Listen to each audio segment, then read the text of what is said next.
yung Peter, huwag kayong magtapon lang kung saan-saan ang garbage nyo.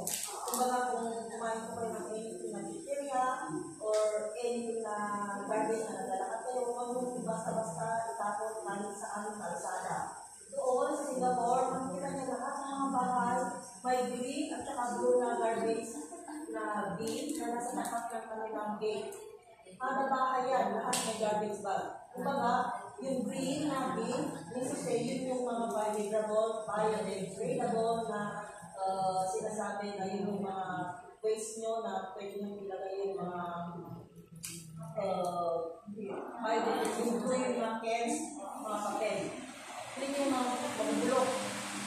Hindi na pagulok, yung kulay na yung mga pan, yung mga paper, yung mga plastic, kaya kayo, once na nakulok kayo na nagtapos ng basura, ang malaki po ay nagtis. Kaya huwag na po kayo mag-litter. Kasi ang Singapore napakalinis ate, huwag yung ang tawag nito, huwag yung tapo natin waste mo. Tapos doon, speak. Alam mo yung speak na yung speak? Huwag pa yung dumulakay sa house. Speak. Sino yung mga tradisyon niya na nagmamama dito? Alam mo yung mama? Oo, di ba yung red? Wala na wag yung gagawin doon sa Singapore. Once na ginawa nyo, meron kayong fine or penalty. Kahit walang nakatingin sa inyo, nakito ng mga pansada o sa Singapore, may mga yun. Kaya yung mga doon na yun, wag na wag yung gagawin sa Singapore. Pag naupo naman kayo ate at meron kayong kayong dala-dalang issue. Magugo, lagi sa issue, lagi sa inyo sa bahay. Kung wala kayong issue na dala, nagugo, lulukin yung tema. Diba ate? Saka po ba yun? Parang saya yung talaga ka. Legit ba talaga? Oo. Pag nagugo kayo, may tema, masarap naman yun eh. Diba parang ano? Diba parang milk? Parang nakas ba yun na?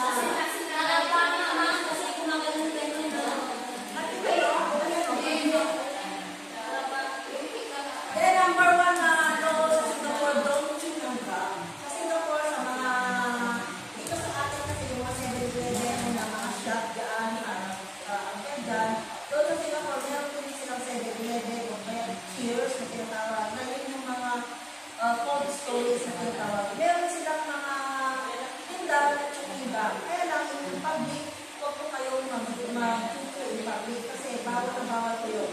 You can mag-chew doon sa mga kasi bawal. Once na napot kayo na bawal tapos tinapon nyo saan yun yung bawal kasi marami pong accident na nangyari about sa gano'n.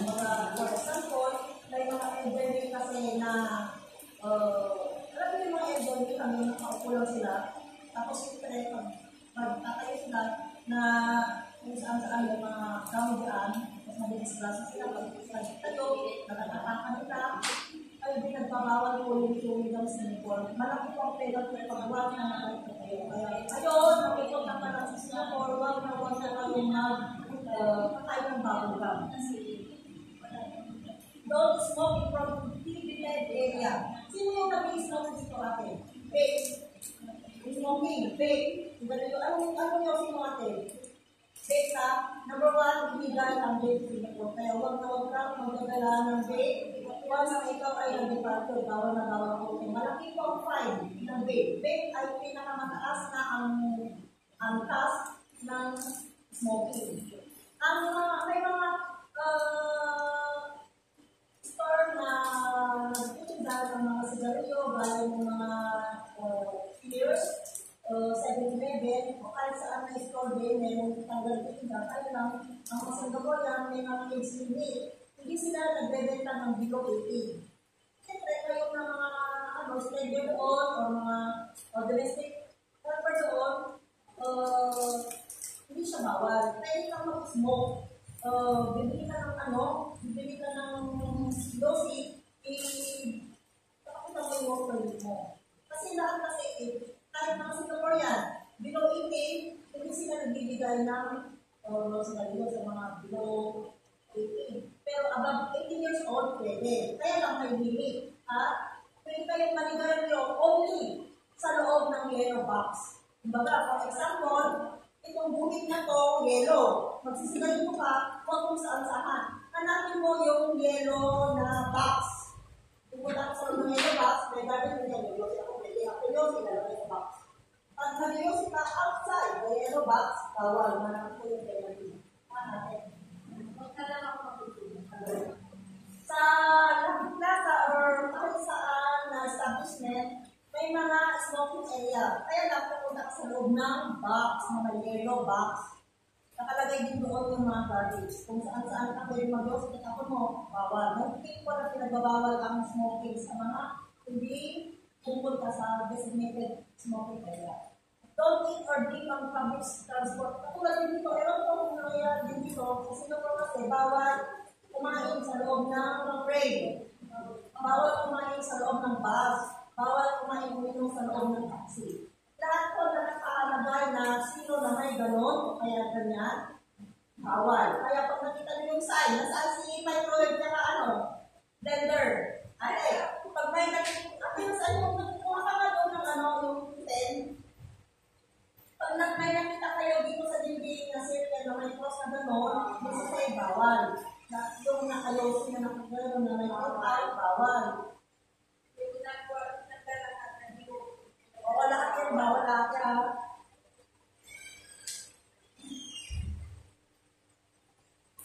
Permanent yan. Permanent.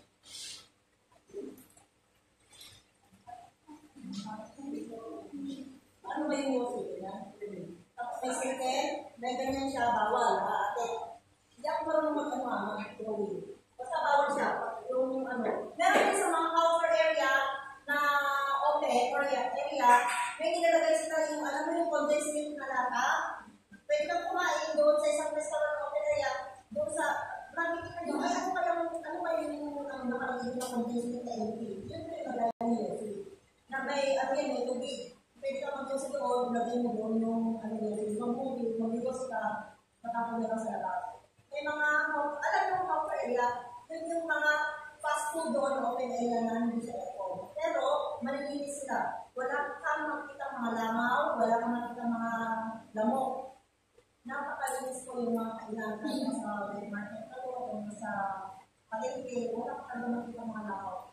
Kung saan-saan, napakalinis talaga. Kung hinahanap nyo yung kainan na pwede kayo mag-smoke, basahin nyo yung area na pwede mag-smoke kasi makikita nyo talaga yung lamesa na may nakalagay sa gitna ng can. Yung basyo ng parang disposable na can na gatas, doon yung nalagay ko. Ay, ano ba ito? Baka inumin o anything. Basta yun po yung nagay ng Yossi. Para mga-familiar ko kayo mga ano. Don't use or possess illegal drugs. Alam, sino nag-use dito ng marijuana? Kasi old-fashioned marijuana, yun yung, pag sa Thailand kasi, legal ang marijuana. Kasi nga po, illegal. Alam niyo yung legal o illegal? Yes! Ang drugs,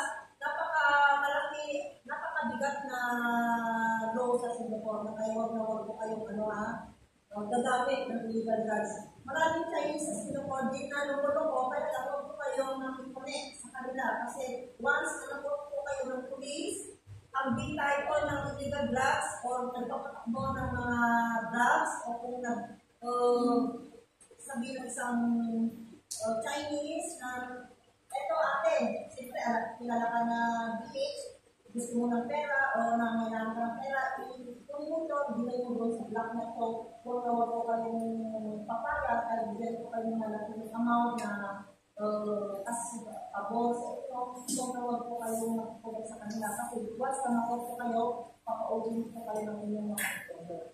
Don't drink alcohol in public places. Sino po, lahat po tayo nag-drink na alcohol, di ba? Oo, di ba? Yes. O, yes naman. Siyempre, tao lang tayo. Gusto naman tumitin lang sa tao. Oo, kaya lang, ilagay niyo sa lugar. Ang pag-inom ng alak, okay lang kasi okay. Marami talaga kung inom ng alak sa mundo. Pero once na ang sinabi ng employer ay target ay alas 5, dapat ang alas 4, mas na kayo. Para hindi kayo, pagdating ng bahay ng employer, pasuway-suway kayo, diba? Mas maganda na dumating sa loob ng bahay ng employer na nakatayo pa. May mga kasi deny na once na nag-obey, hanggang wala na pinabukasan, hindi na sila nakakatayo, hindi na sila makakauwi ng bahay ng employer. Marami ng case na ganyan. Kaya kung sarap na sarap po tayo sa alcohol, lagyan nyo ng timer yung phone para pag nag-beep na yan, gusto sa curfew, mas ka na. Kasi pauwi ka na ng mga 5 or 6, depende kung ano yung curfew nyo, ha?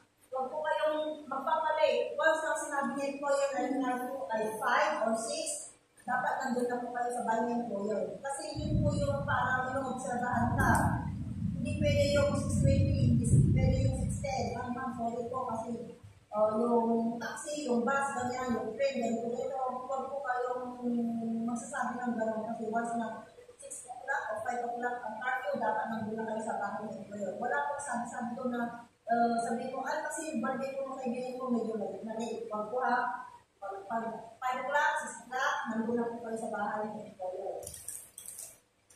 Yung don't drink alcohol in public places, kasi doon sa Singapore, yung HDB nila, sa baba, meron yung mga places doon na, kita nyo, kung nakita doon yung parang gym. Sa akin kasi, nakita natin yung mga gym area sa mga, sa mga mall, yung mga gym, gano'n. Sa Singapore kasi, kada isang block, HDB, or condo, sa ilalim niya, sa baba niya, sa open area, may mga exercise area. Minsan doon, off-day ng mga BA, meron ginagawa din nila yung space para sa happy-happy, kainan, mag-inuman. Ang curfew ate, pag doon po kayo ng happy-happy, pag ang curfew nyo ay mga stay outside ba, hanggang 30 to 7 a.m. lang. Huwag na kayong inom between this time, bawal. Ano po? Yan. Between 10 to 7. Tsaka, ang pagbebenta ng alak po dyan, din natin may fast food. Hindi pwede yung bibili ka lang ng alak ng pag-usawa. Hanggang, pakita mo yung shop na hanggang ganito lang. Sila nagbibili ng alak. After that, hindi na kayo bibenta ng alak. Hindi na tulad dito. Kahit madaling alak, papasok ka sa tindahan, bibigyan ka ng alak. Doon, bago ko yung proseso ata sa mga tindahan, hindi sila nagbibigay ng empty. Pagbawal na. Nire-respect nila yung law. Unless dito sa Pilipinas, kahit anong oras, isang case man na red horse dyan, ate! Bibigay na, makabenta lang doon. Kahit ilang iba't-ibang case ang bilhin mo, pag naabot ang curfew, hindi ko sila nagbibigay.